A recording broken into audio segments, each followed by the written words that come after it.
what we do now is setting the foundation for how we operate 3 years, 5 years, 10 years into the future.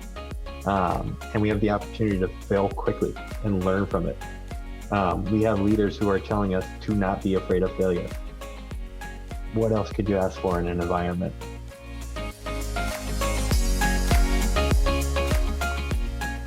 We're looking at you and we're looking to hire someone that, like, hey, can not only come in and recruit, but we need help solving these larger challenges that are going to enable us to scale.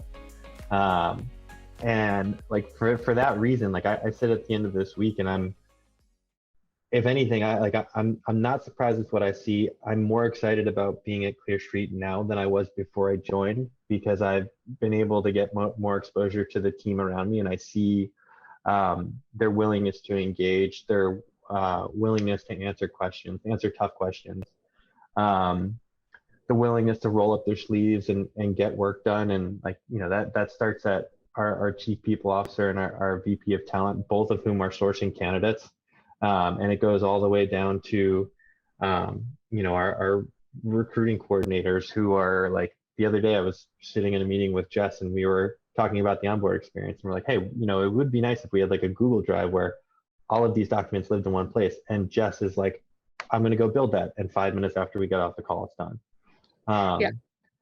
Like that, it just makes me feel that we're all rowing in the same direction. And it really gives me a sense of like, hey, this isn't just a group of people, this is a team. And for me, at least, like I need that in any job that I'm a part of. If I don't have that feeling of being a part of a team, you're not going to get 100% of me. And I feel like I can give 100% of me to Clear Street because of that.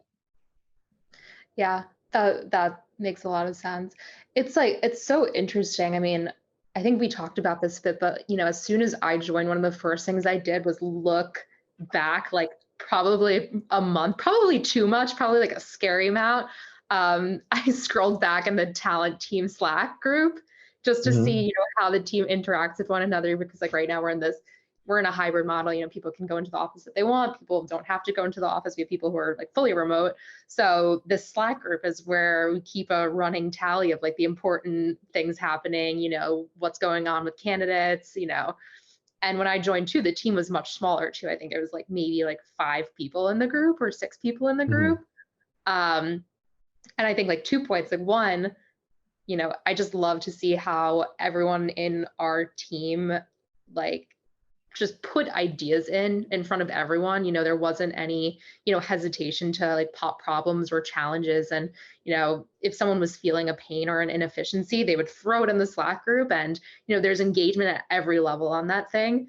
And if people think it's like a really worthwhile idea, it's like, it's done in the next few days. It's like, yeah, makes sense. Like, let's do it. There's just like a practicality and like an efficiency in just operating in that way. And it's like, you're not going to get it perfect, but, by these like continuing to move the needle in these like micro change type ways, we're constantly improving, and it feels like good, and it feels like everyone's kind of on board with the same mission. And then the second point that I was going to say, which is interesting, is, even throughout my time here, like our team has grown so much. And we're still like by all means, it's still a small team.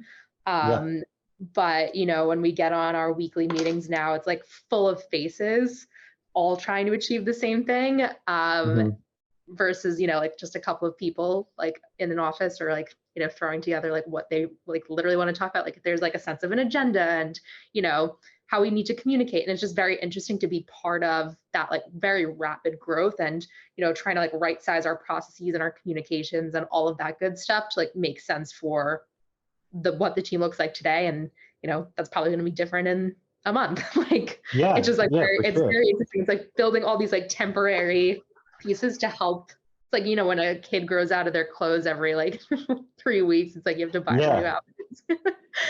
With the idea being that like, as we grow out of these outfits, like at some point we're going to stop growing out of the outfits, right? And so like as we go through this, like, yes, we'll be growing out of outfits quickly, but the longer like when you look out at that time horizon, like at some point, like what we do now is setting the foundation for how we operate 3 years, 5 years, 10 years into the future. And we have the opportunity to fail quickly and learn from it. And and the cool place or the cool thing about this place is that we have leaders who are telling us to not be afraid of failure. What else could you ask for in an environment? Like, I don't know.